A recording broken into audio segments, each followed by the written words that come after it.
অন্তত এই পর্যন্ত আমরা একটা আস্থা তো তৈরি হলো আমাদের ভেতরে যে তারা এতদিন পর্যন্ত যে আয়রন ডোম, নিরাপত্তা বেষ্টনী, একক পরাশক্তি হিসেবে যে দাবি করত, তাদের একক পরাশক্তিকে মেসাকার করে মুসলমানরাও যে মাথা উঁচু করে দাঁড়াতে পারে তার একটা চরম শিক্ষা দিয়েছে ইরান, ঠিক কিনা বলেন না? অন্তত তাদের ধারণার উপরে একটা আঙ্গুলি দিয়ে দেখিয়ে দিতে পেরেছে, আর চাইলে আমরাও পারি।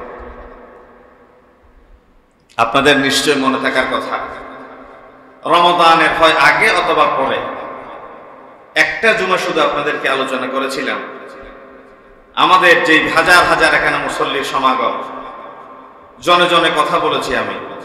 একটা হাদিস আছে, বান্দা যতক্ষণ নামাজে থাকে একজন ফেরেশতা তার সামনে দাঁড়িয়ে বলে আল্লাহুম্মা গফির লাহু আল্লাহুম্মা রহমহু, আল্লাহ তারে ক্ষমা করে দাও, আল্লাহ তুমি তার প্রতি রহম করো। বলি আমিন। বান্দা যতক্ষণ নামাজের ভেতরে থাকে একদল ফেরেশতা বান্দার জন্য ইস্তেগফার করতে থাকে, আল্লাহর পক্ষ থেকে রহমত কামনা করতে থাকে। দীর্ঘ সময় নামাজে দাঁড়াবো। আমরা এখানে সংক্ষেপ করি কেন? বড় জামাত, কষ্ট হয়, রোড ঘাট ব্লক হয়ে যায়।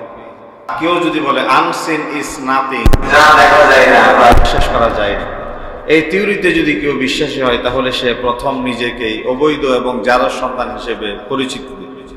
কেমনে? নিজের মা এবং বাবার একটা বিশেষ মুহূর্তে একত্রিত হওয়াকালীন সময় সে উপস্থিত ছিল না, তার মায়ের একক সাক্ষী পৃথিবীর কোনো আদালতে গ্রহণযোগ্য হয় না। কারণ পৃথিবীর যে কোনো বিচারালয়ে বিচারের কার্যাবলী সম্পন্ন করতে দুজন পুরুষের সাক্ষীর প্রয়োজন। একজন পুরুষ যদি না পাওয়া যায়, একজন পুরুষের সাবস্টিটিউট দুইজন নারী। যেখানে আদালতে একজন পুরুষ সমান দুইজন নারী, ওই জায়গায় একজন নারী ছেলে মেয়ে ধীরে ধীরে বড় হওয়ার সাথে সাথে বলছে একজন পুরুষকে দেখিয়ে, তোমার বাবা, তুমি তাকে বাবা বলে ডাকো। তাহলে একজন মায়ের একক সাক্ষীর উপর ভিত্তি করে আমরা অপরিচিত একজন মানুষকে বাবা বলে ডেকে যাচ্ছি। তাহলে যে মানুষ বলে আনসিন ইজ নাথিং, যা দেখা যায় না তা মানা যায় না, তাহলে তার কথার উপর ভিত্তি করে সে যেহেতু তার বাবা পিতৃত্বের ডিএনএ টেস্ট করে নাই, অথবা সে সেই সময় উপস্থিত ছিল না, সে জন্মসূত্রে অবৈধ এবং জারজ সন্তান, ঠিক কিনা বলেন? সুতরাং আল্লাহ তাআলা এই অদৃশ্যের বিবেচনাটা একটু স্ল্যাংলি বললাম আর কি বিষয়টা। যদি আরেকটু বলতে হয় তাহলে বলি যে আমরা তকদিরে বিশ্বাস করি। আমরা চোখ দিয়ে সারা পৃথিবী দেখি, চোখের এক আঙ্গুল উপরে কপালটা নিজে চোখে দেখি না, নিজের পিঠটা নিজে কখনো দেখি নাই। আমরা যে অক্সিজেন ধারণ করে বেঁচে থাকি, অক্সিজেন কখনো দেখি নাই। আমরা যে সুখ শান্তি, ফ্যানের বাতাস, এই যে কষ্ট দুঃখ ক্লেশ বেদনা, থাপ্পড় দিলে আঘাত লাগা, চিমটি কাটলে ব্যথা লাগা, এটা কখনো আমরা চোখে দেখি নাই, আমরা কিন্তু বিশ্বাস করি। ঠিক ওই জায়গায় আল্লাহ তাআলার বিবেচনাটা যখন আসে তখন বলি আনসিন ইজ নাথিং। এটা তো পাগলেও যে সিন্নি চিনে তার ব্যাপার। তাহলে আল্লাযীনা ইউমিনুনা বিল গায়ব, আল্লাহ তাআলা প্রথম মুমিনদের গুণাবলী বলছে আল্লাহকে না দেখেই আল্লাহর পক্ষ থেকে এসেছে কোরআন, আল্লাহর পক্ষ থেকে প্রেরিত নবী এবং রসুলদের আনিত জীবন বিধান আল্লাহ তাআলা পাঠিয়েছেন, রসুলরা বলেছেন, এই মর্মে সে বিশ্বাস করে। এটাকে বলা হয়েছে ইউমিনুনা বিল গায়ব। আর তকদির দেখা যায় না। তকদির হচ্ছে একটা সফটওয়্যার। তকদির একটা সফটওয়্যার কি? এই যে দূরপাল্লার ক্ষেপণাস্ত্র, ইরান এবং ইসরায়েল যুদ্ধের টার্গেটেড ব্যক্তিকে কেন্দ্র করে ক্ষেপণাস্ত্র নিক্ষেপ করা হচ্ছে, মিসাইল নিক্ষেপ করা হচ্ছে। যাকে যেই পয়েন্টে যেই টার্গেটে পাঠানো হচ্ছে একই ব্যক্তিকে টার্গেট করে কিন্তু যাচ্ছে। এটা কিন্তু কোনো ব্যক্তি নিয়ে গিয়ে ধরিয়ে দিচ্ছে না, এটা বিশেষ একটা সফটওয়্যারের মাধ্যমে, বিশেষ বিজ্ঞানের মাধ্যমে এই কাজটাই সুসম্পন্ন করা হচ্ছে। ঠিক তাকদীরটা হচ্ছে একটা সফটওয়্যার। আল্লাহ তাআলা মানুষের ভেতরে একটা সফটওয়্যার দিয়ে দিয়েছেন, ভালো এবং মন্দ। এই সফটওয়্যার বান্দার ভেতরে যে দিয়ে দিয়েছেন, এই সফটওয়্যারের ডানে গেলে হচ্ছে ডানপন্থী, বামে গেলে বামপন্থী। আপনি কি রাইট ক্লিক করবেন না লেফট ক্লিক করবেন, এটা একান্তই আপনার এখতিয়ার, এটা আপনার স্বাধীনতা, যাকে বলি আমরা ইচ্ছার স্বাধীনতা। ইচ্ছার স্বাধীনতা যেটা ফ্রিডম যেটা বলে থাকি, এই সফটওয়্যারকে ঘিরেই আমরা ভালো এবং মন্দ মুখোমুখি হই। এই কথা অনেকে বলে থাকে যে আল্লাহ তাআলা যদি আমাদেরকে জাহান্নামের জন্য নির্বাচিত করে থাকেন তাহলে আমার কি দোষ, আমি জাহান্নামী, আমি পাপ কাজ করব। কেউ যদি বলে যে আল্লাহ তাআলা আমাকে যদি জান্নাতের জন্য সৃষ্টি করে থাকে তাহলে আমার কি দোষ, জাহান্নামে না যাওয়া জান্নাতি হওয়া এটা আমার বিশেষ কোয়ালিটি নয়, এটা আল্লাহর বিশেষ ফয়সালা। এই জন্য আল্লাহ তাআলা বলেছেন ওয়াল কদরি খাইরিহি ওয়া শাররিহি, তাকদীরের কেবল একটি বিষয়ের উপর ঈমান নয়, তাকদীরের দুটো বিষয়ের প্রতি ঈমান, তাকদীরের ভালো এবং মন্দ দুটো বিষয়ের প্রতি ঈমান। তার মানে এটা একটা সফটওয়্যার, এটা ঢুকিয়ে দেওয়ার পরে আপনি ডানে গেলে বামে গেলে কি হবে এটা আপনার বিবেক বলে দিবে। একটি পশুর ভেতরে বিবেক দেওয়া হয়নি, এই জন্য যে কারো ক্ষেত কামারে সে জিহ্বা টানে, যে কারো সীমানায় সে গিয়ে খাওয়া শুরু করে দেয়। কিন্তু মানুষকে আল্লাহ তাআলা কমন সেন্স দিয়েছেন, এটা গত জুমায় আমরা বিস্তারিত বলেছি, এই জন্য আজকে আবার নতুন করে সেই বিষয়ের অবতারণা করছি না। এই কথা আমাদের যে বুঝতে হবে, অবশ্যই মেনে নিতে হবে যে বান্দাকে আল্লাহ তাআলা ইচ্ছার স্বাধীনতা দিয়ে পৃথিবীতে সৃষ্টি করেছেন, সুতরাং যেমনি না চায় তেমনি নাচে পুতুলের কি দোষ, এই কথাটা এই ক্ষেত্রে যাবে না। যেমনি না চায় তেমনি নাচে পুতুলের কি দোষ, এমনটা যদি হয় তাহলে বান্দার ইচ্ছার স্বাধীনতা থাকলো না। এখানে বান্দার যেহেতু ইচ্ছার স্বাধীনতা আছে সেহেতু সে যা করবে সেটাই সে ফলভোগ করবে। এটা একটা সফটওয়্যারে দুটোই দেওয়া হলো, আপনি কোনটা বাছাই করবেন সেটা আপনি নেন। সেটা কোথায় পেলাম? কোরআনুল কারীম আল্লাহ রাব্বুল আলামিন বলেন ইন্না হাদাইনাহুস সাবিলা ইম্মা শাকিরাও ওয়া ইম্মা কাফুরা। বান্দার সামনে দুটো রাস্তা বাতলিয়ে দিলাম, একটা শুকরগুজারের আর একটা কুফরির। এটা সূরা তাহারের আয়াত। অনুরূপ ভাবে সূরা কাহফে আল্লাহ রাব্বুল আলামিন বলেন ওয়াকুলিল হাক্কু মির রাব্বিকুম ফামান শাআ ফালিয়ুমিন ওয়া মান শাআ ফালিয়াকফুর। নবী হে বলে দিন সত্য সুন্দর, সত্য এসে যাওয়ার পরে যার ইচ্ছা সে সত্যকে বরণ করে ঈমানদার হোক, আর যার ইচ্ছা কুফরিকে বরণ করার মাধ্যমে সে জাহান্নামের কীটে পরিণত হোক। সূরা বালাদের ভিতরে আল্লাহ রাব্বুল আলামিন বলেন ওয়াহাদাইনাহুন নাজদাইন, আমি তার জন্য দুটো রাস্তা খুলে দিলাম, তার ইচ্ছেকে তার স্বাধীনতাকে কাজে লাগিয়ে। قد أفلح من زكاها وقد خاب من دساها।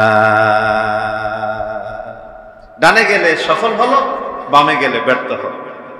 কথা কার? এই যে ইচ্ছার স্বাধীনতা বান্দাকে দেয়া হলো। আপনি মসজিদের মিনার থেকে সুমধুর কণ্ঠে আজান শোনার পরে ইচ্ছা হলে আপনি বাজারের দিকেও যেতে পারেন, ইচ্ছা হলে মসজিদের দিকেও আসতে পারেন। এক্ষেত্রে কেউ আপনাকে ফোর্স করছে না আপনি মসজিদের দিকে কেন গেলেন অথবা বাজারের দিকে কেন গেলেন, এটা একান্তই আপনার স্বাধীনতা। বিয়ের সময় যৌতুক নিয়ে আপনার যদি যুবক, আপনাদেরকে বলছি, যদি এখন থেকে ইচ্ছার ডিটারমিনেশন থাকে আমি 10 টাকা 5 টাকা 20 টাকা 100 টাকা 100 টাকা জমি বিয়ে করার সময় নগদে মাহার দিয়ে বিয়ে করব, শ্বশুর পক্ষ থেকে 1 পয়সা পানের খরচ করতে দিব না, এই ডিটারমিনেশন নিয়ে যদি থাকেন তাহলে যৌতুকের কাছাকাছি গেলে বরযাত্রার প্রেসার দিয়ে মেয়ে পক্ষকে কষ্ট দিলেন। হালাল হারাম, জায়েজ না জায়েজ, বৈধ বৈধ আপনি জানার পরে ওজনে কম দিয়া, খাদ্যে ভেজাল দিয়া, মানুষকে ঠকানো, প্রতারিত করা, আপনি চাইলে সৎ ব্যবসায়ী হিসেবে নিজেকে প্রমাণ করতে পারেন। আপনি চাইলে অফিসে ফিঙ্গারপ্রিন্টের ভয়ে নয়, নিজের বিবেকের তাড়নায় ডিউ টাইমে প্রবেশ, ডিউ টাইমে এক্সিট, এটা আপনি চাইলে করতে পারেন।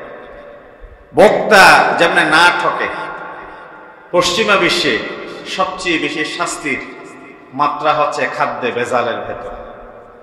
খাদ্যে ভেজালের ভেতরে সবচেয়ে বড় শাস্তির মাত্রা, কারণ তারা সবকিছু মেনে নিতে পারে, খাদ্যে ভেজাল দিবে জিনিসটা তারা মেনে নিতে পারে। আর আমাদের দেশে সবচেয়ে বেশি ভেজাল করে খাদ্যের ভিতরে, ফলে গিয়ে প্রত্যেকজন মানুষ অসুস্থ, ঠিক না?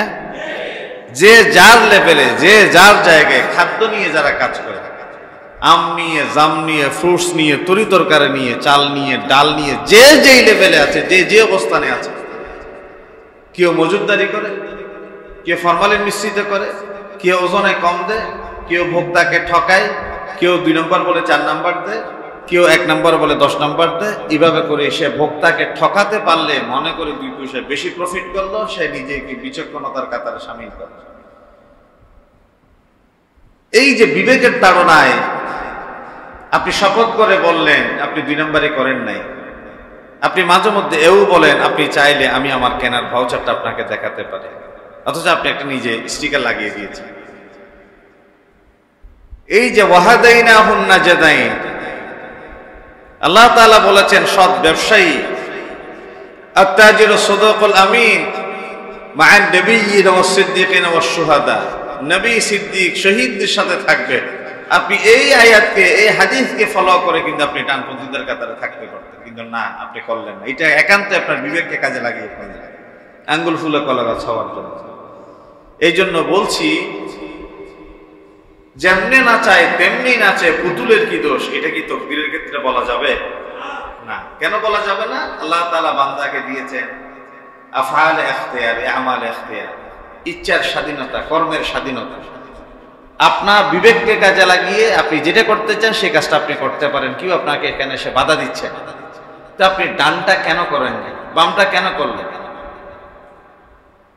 গভীর রাতে গিয়ে কারো ঘরের দরজা ধাক্কাধাক্কি করা, এটা একজন পাগলও জানে যে অপকর্ম। বিকৃত রুচির মানুষ যারা কি এই কাজটা করতে পারে না, সেটা একজন অপ্রকৃতস্থ মানুষও জানে। কিন্তু আপনি কেন করতে গেলেন? ফলে গিয়ে আপনার পরিণতিটা ভয়ঙ্কর ভাবে সামনে ধরা দিল। আপনি কেন ঘুষ খেলেন? কেন বাম হাতের ইনকাম করলেন? রাস্তাঘাটে আমরা গাড়ি নিয়ে বের হই, লাইসেন্স আছে? নাই। গাড়ির কাগজপত্র ঠিক আছে? নাই। তাহলে মামলা দেওয়া হচ্ছে, বলে যে আমি ঘরে রেখে এসেছি, আমার আছে। তাহলে আমি কি ঘর থেকে নিয়ে আসবো কাগজ? এই সময় তো আমার নাই। তাহলে কি করতে পারি? তাহলে মামলা খাবেন। পিছন দিক থেকে একজনে কিছু টাকা বের করে হাতে ধরিয়ে দিল, মামলা নাই, মানুষটাকে বলা হলো সামনে। হয় কি না? আমি ছোট করে বলছি না কাউকে, জাস্ট বাস্তবতাটা তুলে ধরছি। আওয়াজ দিয়ে বলেন না, হয় কি না এমন? আপনি যদি আইনের প্রয়োগ করতেন তাহলে মামলা দিতেন। আপনি কেন আইনের কথা বললেন প্রথম? আর 500 টাকা পাওয়ার পরে আইনটা কাগজের পাতায় কুলুপ মেরে বসে আছে। এই যে বিবেকের তাড়না, আপনি 500 টাকা, আপনি 1000 টাকা গরিবকে মেরে খেলেন, ফ্রুটস কিনতে গেলেন, একেবারেই বাস্তবতা। পচা দুর্গন্ধময় বাসি একটা ফ্রুটসের প্যাকেট পাশে আছে, সে আগে থেকে ওজন করে রেখেছে 1-1.5 কেজি। আপনি ডান বাম ফিরে 1-2টা জিনিস কিনছেন, আপনার সামনে ওজন করে একটা প্যাকেট সে নিয়ে বামে রাখলো। আপনি 2-3-5 আইটেম নিতে নিয়ে যেত, আর আপনি দেখে নাই কোন প্যাকেট কোথাও রাখছে। আপনি আপনার ওজন করা প্যাকেটটা বামে, সে দেওয়ার সময় ডানের প্যাকেটটা আপনাকে তুলে দিল। ঘরে গিয়ে দেখেন, দেখেই প্যাকেটে ঢুকালেন পরিষ্কার, ঘরে এনে দেখলেন যে সব পচা। হয় না? মুরগি বিক্রি করে, ওজনে তুলে দিল মুরগি, আপনি দেখলেন একদম কাটায় কাটায় ওজন, কিন্তু তার পায়ের সাথে পাল্লার সাথে একটা চিকন সুতা বেঁধে রাখছে। যখন মুরগিটা পাল্লায় দেয় তখন পা দিয়ে রশিটা টান দেয়। 200 গ্রাম 500 গ্রাম এভাবে করে করে বাড়তি দরে সে ভোক্তাকে ঠকায়। বিশ্বাস করেন, বিশ্বাস করেন, বিশ্বাস করেন, আপনার এই চল চাতুরি, আপনার এই অন্যায় অপকর্ম কেউ না দেখলো একজনে ভালো করে দেখেন, আওয়াজ দিয়ে বলেন তিনি কে? আপনি এই ভোক্তাকে ঠকিয়ে 100-200 গ্রাম 500 গ্রামের যে অতিরিক্ত টাকা আদায় করছেন, আপনি যদি আদায় না করতেন আপনার দুধের বাচ্চাটা অসুস্থ হতো না, আপনার ছেলে মেয়ে 2 রুম থেকে দৌড়াদৌড়ি করতে গিয়ে মাথা ফাটত না। আপনি রাস্তায় একজনকে ঠকিয়ে অন্যায় অপকর্ম করে ঘরে টাকা নিয়ে গেলেন, ঘরে গিয়ে দেখলেন যে আপনার স্ত্রী বাথরুমে পড়ে গিয়ে হয় কুমের ভেঙে ফেলছে, অথবা হাত ফ্র্যাকচার হয়ে গেছে, অথবা ছেলে মেয়ে মাথা ফাটে। যে পরিমাণ টাকা গরিবকে ঠকিয়েছেন, ভোক্তাকে ঠকিয়েছেন, তার চেয়ে বেশি পরিমাণ টাকা হসপিটালে এবং ডায়াগনস্টিক সেন্টারে আপনার দিয়ে দিতে হলো। ঠিক কিনা বলেন? মিলিয়ে দেখবেন, মিলিয়ে নিবেন। যখন আপনি মানুষকে ঠকাবেন তার চেয়ে বেশি আপনি ঠকে যাবেন। মুমিনদের ইমানের মূল্য ওই জায়গায় যে আমাকে সবসময় একজন পাহারাদারি করেন, তিনি কে? যদিও আমরা বলি না আর কি প্রকৃতির একটা প্রতিশোধ, মানুষ বলে প্রকৃতির প্রতিশোধ মানে আল্লাহর পক্ষ থেকে রিভেঞ্জ। ওয়াল্লাহু শাদীদুল ইকাব, আল্লাহ তাআলা প্রতিশোধ দিতে ছাড়েন না, এটাকে আমরা প্রকৃতির প্রতিশোধ। 1948 সাল থেকে এই পর্যন্ত ইসরায়েল শুধুই মেরে মেরে আসছে, শুধুই জবরদখল করে আসছে, শুধুই মানুষের উপরে অত্যাচার করে আসছে, শুধুই মুসলমানের উপরে নির্যাতন করে আসছে। পরে যা হওয়ার সেটা দেখা যাক, কারণ অন্তত এই পর্যন্ত আমরা একটা আস্থা তো তৈরি হলো আমাদের ভেতরে যে তারা এতদিন পর্যন্ত যে আয়রন ডোম নিরাপত্তা বেষ্টনী একক পরাশক্তি হিসেবে যে দাবি করত, তাদের একক পরাশক্তিকে মেসাকার করে মুসলমানরাও যে মাথা উঁচু করে দাঁড়াতে পারে তার একটা চরম শিক্ষা দিয়েছে ইরান, ঠিক কিনা বলেন না? অন্তত তাদের ধারণার উপর একটা আঙ্গুলি দিয়ে দেখিয়ে দিতে পেরেছে, আর চাইলে আমরাও পারি। আপনাদের নিশ্চয় মনে থাকার কথা, রমাদানের হয় আগে অথবা পরে একটা জুমা শুধু আপনাদেরকে আলোচনা করেছিলাম। আমাদের যে হাজার হাজার এখানে মুসল্লির সমাগম, জনে জনে কথা বলেছি, আমি 1-to-1 কথা বলেছি। আপনার ছেলে মেয়েকে নিয়ে টার্গেট কি? আপনি বলেন হাফেজ, আপনি বলেন আলেম, আপনি বলেন ডাক্তার, আপনি বলেন ইঞ্জিনিয়ার, আপনি বলেন আপনার পছন্দের একটা পেশার কথা, কিন্তু আজ পর্যন্ত কোনো বাবার মুখে এই কথাটা শুনলাম না আমি আমার একটা ছেলেকে অন্তত বিজ্ঞানী বানাতে চাই। কোনো বাবার মুখে আমি কোনোদিন শুনি না। এইটা নিয়ে আমি একটা জুমা কথা বলেছিলাম, মনে থাকার কথা অনেক। সেনাবাহিনীর একজন দায়িত্বশীল চৌকস অফিসার হিসেবে, নৌবাহিনীর একজন চৌকস অফিসার হিসেবে, বিমান বাহিনীর একজন চৌকস অফিসার হিসেবে আমার সন্তানকে তৈরি করতে চাই। কেন বলেন না আপনি? সব বাচ্চাকে শুধু হাফেজ হবে, সব বাচ্চাকে শুধু আলেম হবে, সব বাচ্চাকে শুধু ডাক্তার হবে, শুধু ইঞ্জিনিয়ার হবে? আজকে আমার সকাল থেকে আমার ছেলে মেয়েদের সামনে এক একটা কাহিনী তুলি, এই ঘটনাগুলো আমি তাদেরকে বুঝাই। ছোট ছোট পিচ্ছি পিচ্ছি বাচ্চা, আমি জানি যে তারা বুঝে না আমার কথা, অন্তত এইটুকু জানে তার বাবা একটা বিশেষ ব্যাপার নিয়ে কথা বলছে, এটার প্রতি তাদের আগ্রহ সৃষ্টি করা ছিল আমার টার্গেট। আমি আপনাদের প্রত্যেকের বিবেকের দোরগোড়ায় এই প্রশ্ন রাখতে চাই, আপনাদের ছেলে মেয়ে, আপনাদের নাতি নাতনি যারা, তাদের সাথে এই বিষয়গুলো নিয়ে কথা বলবেন। বাবা তুমি ফ্লাইং ইঞ্জিনিয়ার হবা, বাবা তুমি মেজর হবা, বাবা তুমি কর্নেল হবা, বাবা তুমি নৌবাহিনীর বড় অফিসার হবা, বাবা তুমি দেশ মাতৃকার একজন রক্ষক হবা, বাবা তুমি এই জায়গাবাদী সাম্রাজ্যবাদীদের বিরুদ্ধে দাঁড়াবার জন্য একজন বড় বিজ্ঞানী হবে। এই যে টার্গেটে তাদেরকে আমরা আস্তে আস্তে একজন দুইজন করে যদি পৌঁছাতে পারি, এক সময় তাদের দেশের আয়তন সম্ভবত, যদি আমার ভুল না হয়ে থাকে, 22,000 বর্গ মাইল, বাংলাদেশ 56,000 বর্গ মাইল, তাহলে বাংলাদেশের অর্ধেক। ইসরায়েলের বর্তমান দখল করতে করতে এই পর্যন্ত তাদের সীমানা যদ্দূর পাওয়া যায় সেটা 22,000 বা 23,000 বর্গ মাইল। তাহলে 23,000 বর্গ মাইল মানে আমাদের দেশের এই যে দক্ষিণ চট্টগ্রাম থেকে শুরু করে কুমিল্লা পর্যন্ত হবে আর কি, বড় জোর। কুমিল্লার এই বর্ডার পর্যন্ত ইসরায়েলের দেশের সীমানা। যদি আমার ভুল না হয়ে থাকে, তারা তাদের প্রত্যেকজন নাগরিক, পুরুষ হলে 2 বছরের ট্রেনিং, মহিলা হলে 1 বছরের ট্রেনিং তাদেরকে নিতে হয়। পশ্চিমা দেশের অনেক দেশে আছে। তো আমরা কেন পারি না? আমরা কেন সচেতন না? আপনি একবারের জন্য চিন্তা করছেন আমার দেশে এই ধরনের মিসাইল যদি একটা চট্টগ্রাম শহরে ফেলে, পরদিন এই শহরে নাস্তা করতে যাওয়ার মতো কোনো একটা ছোট্ট অবস্থান আমাদের থাকবে? ঢাকা চট্টগ্রাম 2টা বোম মারলে তো শেষ।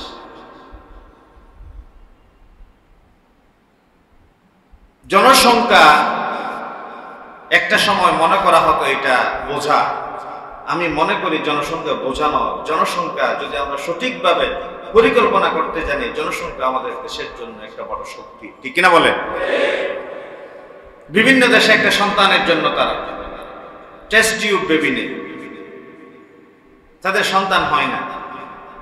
কিন্তু আমাদের দেশে এক একজনের ঘরে আলহামদুলিল্লাহ 5 জন 7 জন 10 জন 15 জন বাচ্চা আছে।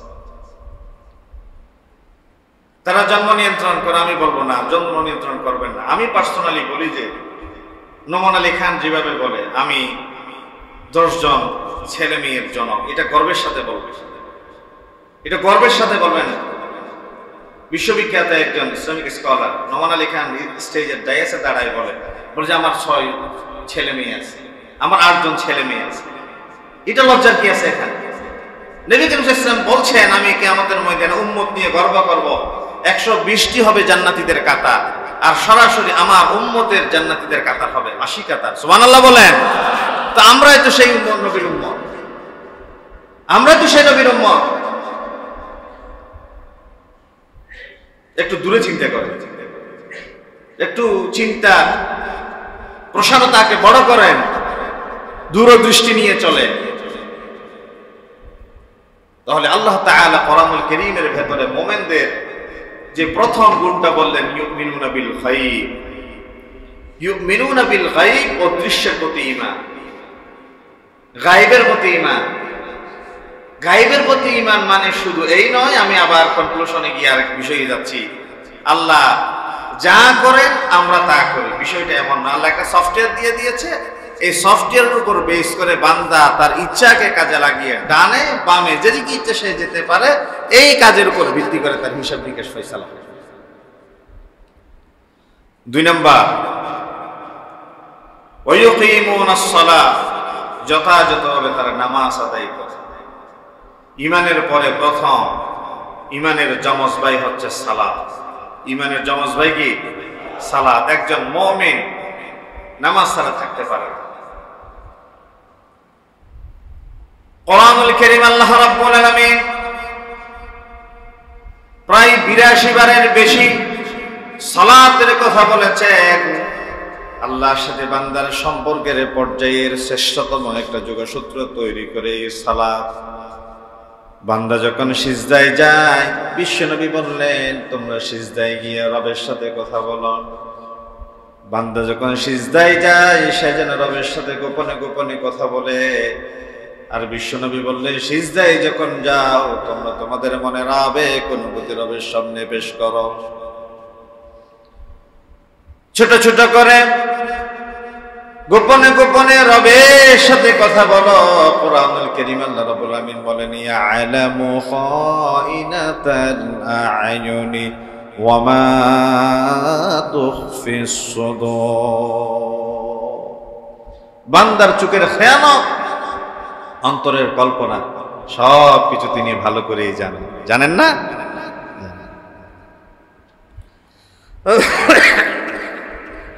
বান্দা যখন সিজদায় যায়, আল্লাহর খুব কাছাকাছি চলে যায়। তাহলে ঈমানের পরে বান্দার প্রথম ফার্স্ট ডিউটি হচ্ছে সে যেন সালাত আদায় করে। আমরা সালাত আদায়ের ব্যাপারে উদ্বুদ্ধ করি, কিন্তু সালাত কেমনে আদায় করবে, সালাতের ট্রেনিং কোথায় গেলে পাওয়া যাবে সেটা বলি না। আমাদের অধিকাংশ মানুষ নামাজ পড়ে না, তারা জানে না। এই জন্য না হয় সালাতের প্রতি সবার একটা আবেগ, অনুরাগ, অনুভূতি আছে। আমি এমন কাজ করি না যে কাজ করে আমি মজা পাই না। তো নামাজ পড়তে বললে মানুষ আগ্রহী হয়, কিন্তু নামাজে আসে না। কারণ নামাজ পড়ার পরে সে বলে যে আমি ফল পাই না, মজা পাই না, ভালো লাগে না। কারণ নামাজের ভেতরে আল্লাহর সাথে সম্পর্কের যে মাত্রাটা, সেটা তো সে বুঝে না। আল্লাহর সাথে সম্পর্কের যে মাত্রা তৈরি হবে, সেটা অন্যতম হচ্ছে কোরআন বুঝা, নামাজের তাসবিহগুলোর অর্থ জানা, জিকির আজকারের অর্থ জানা। আপনি যে আল্লাহু আকবার, এটা অনেকেই আল্লাহু আকবার বলে। আল্লাহ যে হু, এই জিনিসটা জানেন। আল্লাহ বলেন, আল্লাহ হু আকবার, আল্লাহ হু। অনেকেই বিভিন্ন জায়গায় যে আমরা কোনো সালাত আদায় করি, বিভিন্ন ঘরে যে একামত দিতে গেলেই বোঝা যায় কার একামত কতটুকু আল্লাহু আকবার বলে না হু আকবার বলে। না হয় আমরা তো আপনাদের পরীক্ষা দিতে যাই নাই। আমরা তো আপনাদের সাথে যখন ঘরে বাইরে নামাজ পড়ি, আপনাদেরকে বলি একটু একামত দেন, তখন বুঝা যায় কার একামত কতটুকু শুদ্ধ। আল্লাহু আকবার বলে নামাজে দাঁড়ালে, দাঁড়ানোর পরে যে একটা থানা পড়তে হয়, সুবহানাকা, ও আল্লাহ তোমার পবিত্রতা বর্ণনা করছে, আল্লাহুম্মা, হে আমার রব, ওয়া বিহামদিকা, তোমার হামদ এবং সানা ঘোষণা করছি। ওয়া তাবারাকাসমুকা, তোমার ইসিমের, তোমার নামের পবিত্রতা, বরকত। ওয়া তাআলা জাদ্দুকা ওয়া লা ইলাহা গায়রুক, আল্লাহ তাআলার যে সম্মান, মর্যাদা, বড়ত্ব এবং আল্লাহ ছাড়া যে কোনো রব নাই, ইলাহ নাই, ওয়াল্লাহ, আমি তা ঘোষণা দিচ্ছি।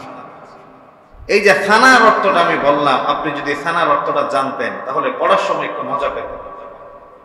যিনি আমার রব, যিনি আমার খালেক, যিনি আমার মালিক, আমি তার অ্যাপ্রিসিয়েশন দিচ্ছি এখানে, আমি তার বড়ত্ব ঘোষণা করছি। আর বান্দা যখন বলে আলহামদুলিল্লাহি রাব্বিল আলামিন, আমার আল্লাহ বলে হামিদানি আবদি, আমার বান্দা আমার প্রশংসা করেছে। আর রহমানির রহিম, আমার আল্লাহ বলে আসনা আলাইয়া আবদি, মালিক ইয়াউমিদ্দিন মাজ্জাদানি আবদি, বান্দা আমার প্রশংসা করলো, বান্দা আমার সানাখানি পেশ করলো, বান্দা আমার শ্রেষ্ঠত্ব ঘোষণা করলো। ও বান্দা তুমি কি চাও? বলে যে ইহদিনাস সিরাতাল মুস্তাকিম। ও রব, তোমার অ্যাপ্রিসিয়েশন, তোমার প্রশংসা, তোমার প্রশংসার পরে একটা জিনিস চাই রব, যেই পথে তোমার সন্তুষ্টি, যেই পথে জান্নাত পাওয়া যায়, নবী সিদ্দিক সুহাদা সালিহিন যেই পথে চলেছে, আমাকেও তুমি সেই পথে চালিত করে নাও, বলি আমিন। এটাই হচ্ছে ইহদিনাস সিরাতাল মুস্তাকিম। আল্লাহ, তোমার হামদের মাধ্যমে তুমি রহমান রহিম, তুমি বিচার দিবসের মালিক। ইয়াকা না'বুদু, কেবল তোমার গোলামি করি। ওয়া ইয়াকা নাস্তাঈন, সাহায্যের প্রয়োজন হলে তোমার কাছেই মস্তক ঝুঁকায়। এই সব প্রশংসার পরে আল্লাহ, বান্দা বলে যে, আল্লাহ বলে যে তুমি কি চাও? তখন বান্দা বলে আল্লাহ সঠিক পথ চায়, অনুগ্রহ চায়, দয়া চায়।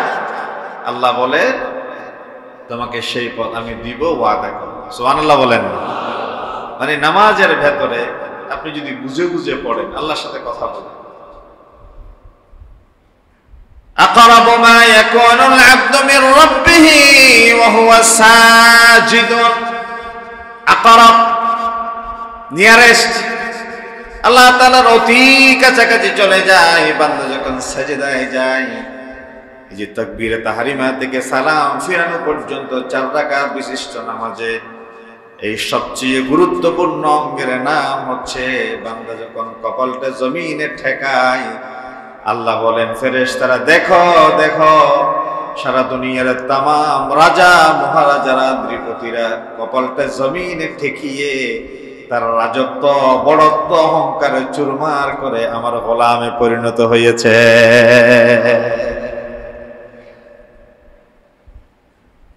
তাকবীরে তাহরিমা কান ধরে সে গোলামের মতো দাঁড়িয়ে যায়, ঘাটকে ডানে বামে ফিরাই না, নিচের দিকে দেখে তাকে চুপি চুপি সরে রবের প্রশংসা করে। একবার কোমরটা বাজ করে, আবার মস্তকটা জমিনে ঠেকিয়ে রবের কৃতজ্ঞতা প্রকাশ করে।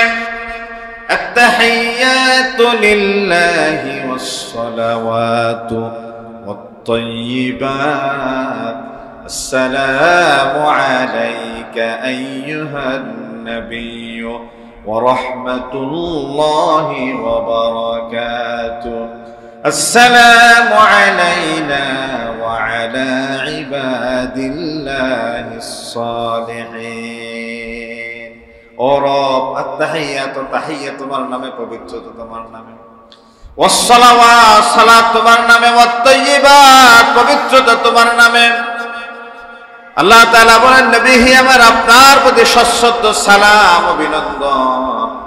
নবী বলেন, ও রব, আমার পর তো কোন নবী এবং রাসূল জমিনে তুমি পাঠাবে না, সুতরাং তুমি আল্লাহর প্রদত্ত সালাম আমি নবী এককভাবে গ্রহণ করব না। তোমার প্রদত্ত সালাম কানে আমার কিয়ামত পর্যন্ত আগত তামাম সালেহীন উম্মতদেরকেও অন্তর্ভুক্ত করে গ্রহণ করে নিলাম। কালকে একজনে প্রশ্ন করলো আমাকে, হুজুর, আমি, আমার বাবা আমার দাদা, বড় জোর এইটুকু পর্যন্ত আমরা জিয়ারত করি। আমার দাদার বাবার নাম জিজ্ঞাসা করলে এখানে 80% যুবকেরা জবাব দিতে পারবে না। বুড়ো বুড়িরাও জানা যায় দলিল কাগজপত্র ঘাটাঘাটি করে, না হয় তারাও প্রয়োজন মনে করে না। আমার দাদার বাবার নাম কেন জানবো আমি? যদি এরপরে জিজ্ঞেস করলে তাহলে তো কিয়ামত হয়ে যাবে। তাহলে বংশ দ্বারা আমরা কেউ মনেও রাখি না, রাখার প্রয়োজন বলেও মনে করি না। তো আমাকে জিজ্ঞাসা করলো, হুজুর কালকে রাতে এক জায়গায় বসছিলাম আমরা, কিছু ভাই আমাকে বললো যে হুজুর একটু পরকাল নিয়ে কথা বলো। তো একদম মৃত্যু থেকে শুরু করে যেতে যেতে যেতে যেতে জান্নাত জাহান্নাম পর্যন্ত আলোচনা করছিলাম, এক একটা স্টেপ কি কি অবস্থায় হবে, কোরআন হাদিস জাস্ট উপস্থিত করতে হবে। আবার ডিসিশন হলো যে না, আমরা এরপর থেকে এরকম 5-7 জন 10 জন কোনো জায়গায় প্রস্তুতি নিয়ে আসবো, যে কোনো একটা বিষয় নিয়ে কথা বলবো, এলেমের চর্চা হবে, বাইকে রাজনৈতিক হাবি যাবে কথা বলে লাভ।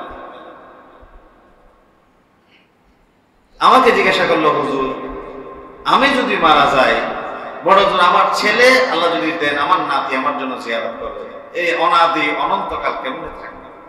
পরকালের আলোচনার পরে প্রশ্ন উত্তর আমাকে প্রশ্ন করবে। তা আমি জবাব দেওয়ার আগে আমার পাশের থেকে একজন ভাই এটা জবাব দিয়ে দিলেন। উনিও আলেম, পটিয়া মাদ্রাসার খুব জাইদ ছাত্র ছিলেন এক সময়। এই তাহিয়াত তিনি তেলাওয়াত করলেন, আসসালামু আলাইনা ওয়া আলা ইবাদিল্লাহিস সালিহিন।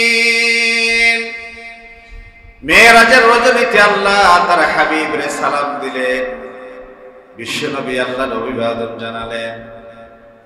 আল্লাহ এবং তার হাবিবের ভেতরে কথোপকথনের একটা পর্যায়ে আল্লাহ রাসূলকে যে সালাম দিলেন, বিশ্বনবী বললেন, ও রব, পূর্ববর্তীতে এক সময় অথবা একজনের পরে একাধিক পয়গম্বর জমিনে এসেছে, আসার সম্ভাবনা ছিল, আমার পরে তো আর কোন নবী নেই, রাসূল নাই, তাহলে আমার এই বিশাল সংখ্যক উম্মতদের কার হাতে জিম্মায় দিয়ে যাব? বিশ্বনবী বললেন, আপনার প্রদত্ত সালাম কানার বরকত কি আমি কিয়ামত পর্যন্ত আমার সালিহিন উম্মতদেরকে অন্তর্ভুক্ত করে নিতে চাই।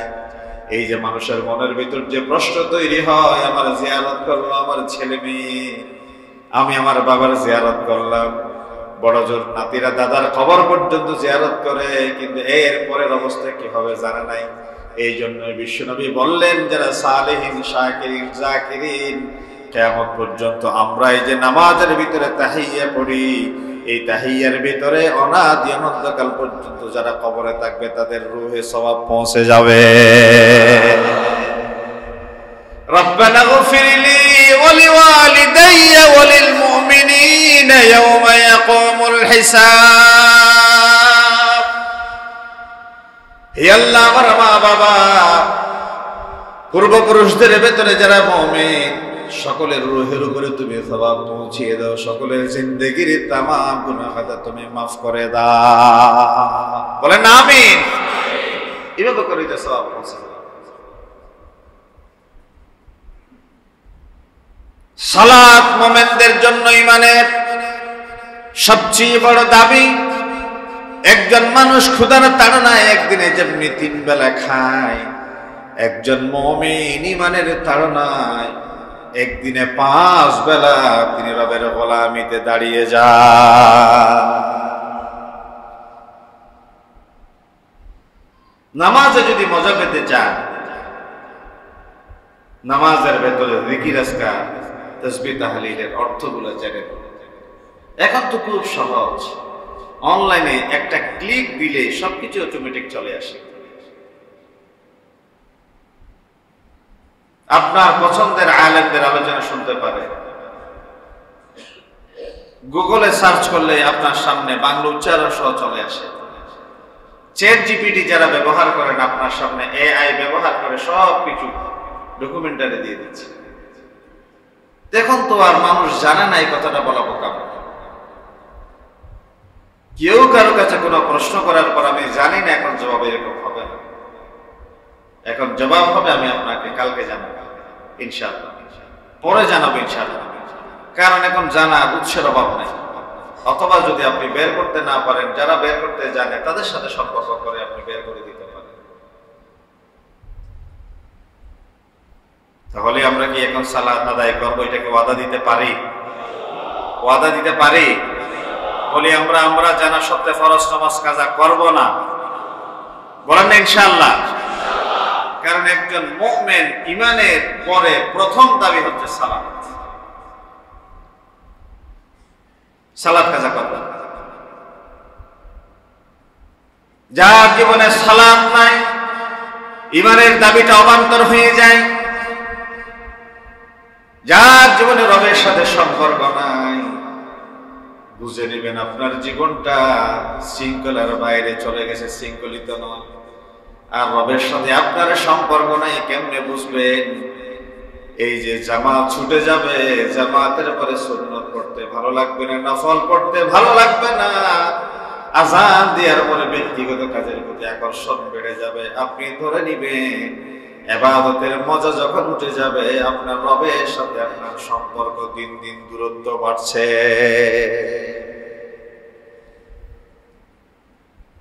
মালিকের সাথে গোলামের সম্পর্কের যদি অবনতি ঘটে, তার ভয়ঙ্কর পরিণতির জন্য তার অপেক্ষা করতে হয়।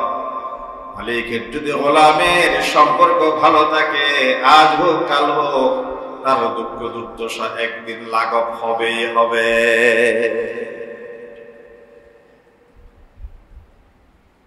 আপনার ঘরে গৃহপালিত গরু ছাগল দিনের বেলায় যখন তার আবাসস্থলের দরজাটা খুলে দেন, সে ওইটুক দূরত্বে যায়।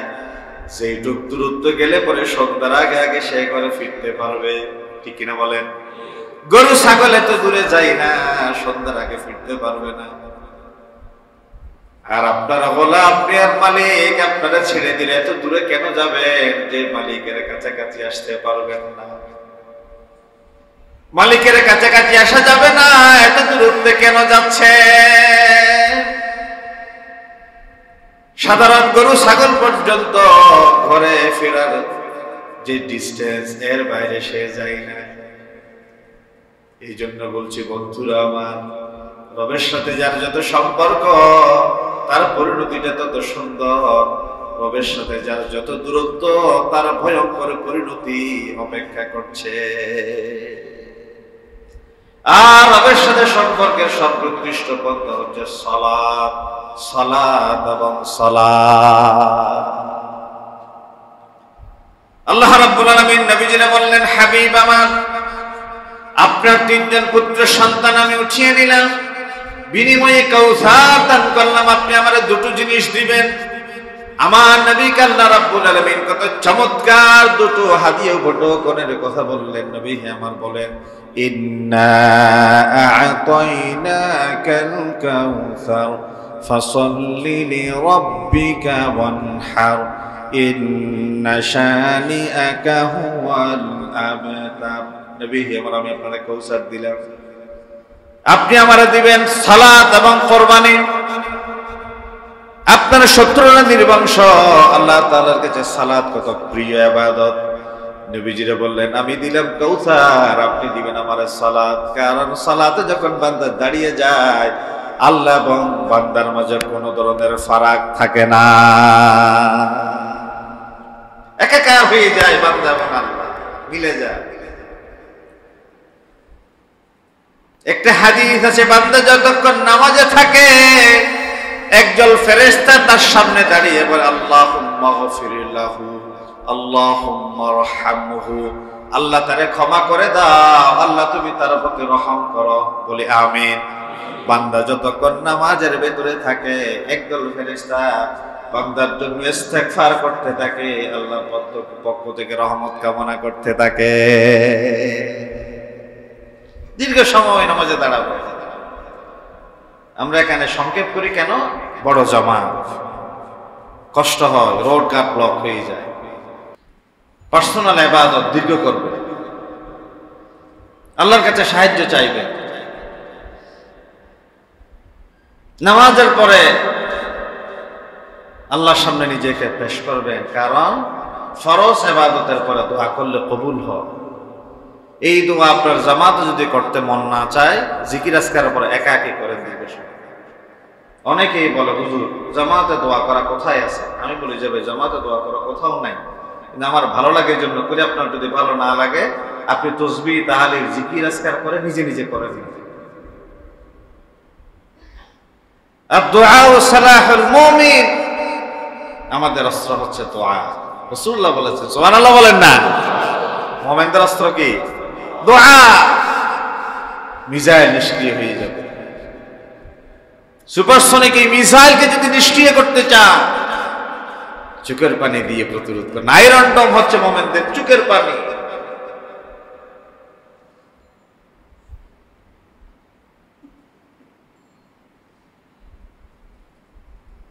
চোখের পানি দিয়ে রবের সামনে আমরা নিজেদেরকে পেশ করবো, দোয়া করব। আল্লাহ তাআলা বান্দার দোয়া শুনতে চান। আল্লাহ তাআলা যে গফফার, তিনি যে ক্ষমাশীল, ক্ষমা করেন। তখনই তো কোনো বান্দাকে তিনি ক্ষমা করেন যখন বান্দা রবের কাছে চাইবেন, চোখের পানি ফেলবেন। বিশ্বনবী বলেন, 2 ফোঁটা পানি জাহান্নামের আগুনকে নিভিয়ে দে। 1 ফোঁটা শহীদের রক্ত, আর 1 ফোঁটা অনুতপ্ত বান্দার চোখের পানি।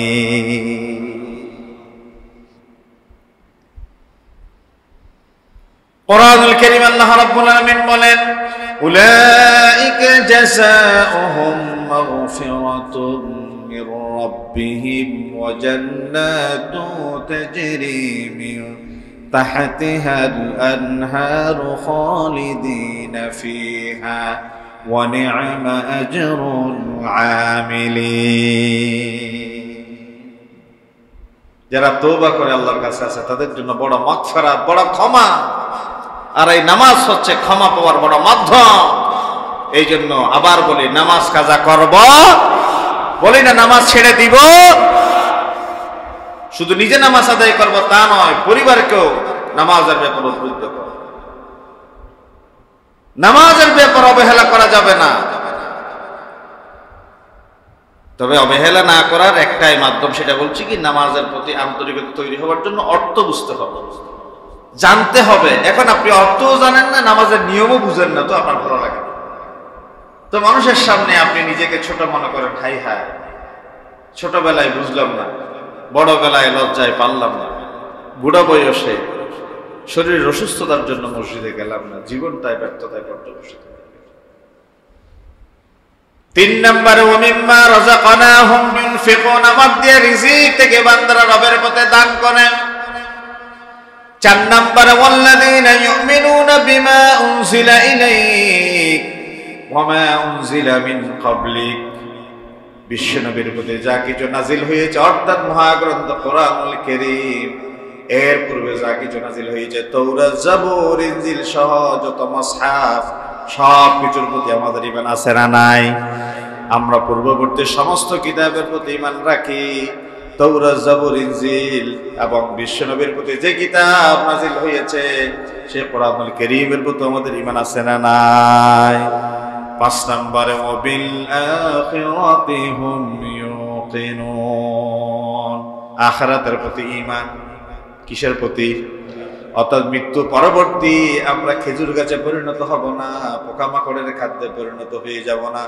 মৃত্যু পরবর্তী এন্ডলেস, বিয়ন্ডলেস, বটমলেস আরেকটা জীবন আছে, তার নাম আখিরাত। মুমিনদের জীবনের জন্যই দামি, কারণ মুমিন পরকালকে সামনে রেখে তার যাবতীয় কাজের আঞ্জাম দিয়ে থাকে। এই জন্য এমন কোন কাজ করে না যে কাজের জন্য আগামীকাল তারে লজ্জিত হতে হবে। বিশ্বনবী বললেন, কুনতু নাহাইতুকুম আন জিয়ারাতিল কুবুর, প্রথম সময়ে তোমাদের কবর জিয়ারত করতে নিষেধ করতাম, কারণ আমাদের ভেতরে এমন কিছু মানুষ আছে যারা কবরে আল্লাহর ওলিদের সামনে দাঁড়িয়ে বলে, ইয়া খাজা মেরা মতলব কো পুরা করো। ও খাজা সাহেব, আমার 5টা মেয়ে আছে, তুমি আমার একটা ছেলে দাও। আমার ব্যবসায় ক্ষতিগ্রস্ত, তুমি আমার লাভবান করে দাও। আমি জেলখানায় বন্দী হয়ে গেলাম, তুমি আমার মুক্ত করে দাও। ওইভাবে করে করে অনেকেই পীরের সামনে গিয়ে, মাজারের সামনে গিয়ে, হুজুরের সামনে গিয়ে চোখের পানি ছাড়ে। কিন্তু আমরা বলি, বিশ্বনবী বলেছেন, প্রথম মুমিনদের ঈমান যখন দুর্বল ছিল, বিশ্বনবী বললেন, যারা এই কথা বলে তোমরা কবরের কাছে যেও না। আবার সাহাবায়ে কেরামদের ভেতরে ইমানের যখন মজবুতি এসে গেল, পুস্ততা বেড়ে গেল, তখন বিশ্বনবী বললেন, ফাজুরুহা, এখন বেশি বেশি কবরে যাও। ফাইন্নাহা তুজাহিদু ফিদ দুনিয়া ওয়া তুযাক্কিরুল আখিরা। কারণ মানুষ যখন কবরের সামনে গিয়ে দাঁড়ায়, সে ভাবে এই কবরের ভিতরে আমার মা আছে, এই কবরের ভিতরে আমার বাবা আছে, দুনিয়ার সব কিছুর বিনিময়ে দিলেও তো আমার বাবারে আর পাবো না। আমার বাবা আমার আগে চলে গেছে, দুদিন পরে আমাকেও যেতে হবে, সুতরাং চাইলেও যে দুনিয়ায় থাকতে পারবো না, এই দুনিয়ার ব্যাপারে আমার এত আসক্তি লেগে সুতরাং কোনো লাভও নাই, ঠিক কিনা? এই জন্য কবরে যাও, কবরে গেলে দুনিয়ার প্রতি জুহুদ পয়দা হয়, দুনিয়া বিমুখতা এবং আখিরাতের ভাবনা তৈরি হয়। এই জন্য বিশ্বনবী বললেন, বেশি বেশি কবরে যা। উমর ইবনে আব্দুল আজিজ রাহমাতুল্লাহি আলাইহি বলেছেন, কোন মানুষের ভেতরে যদি অহংকার দানা বাঁধে, সে যেন দ্রুত কবরে যায়, কারণ এর ভেতরে, এই কবরের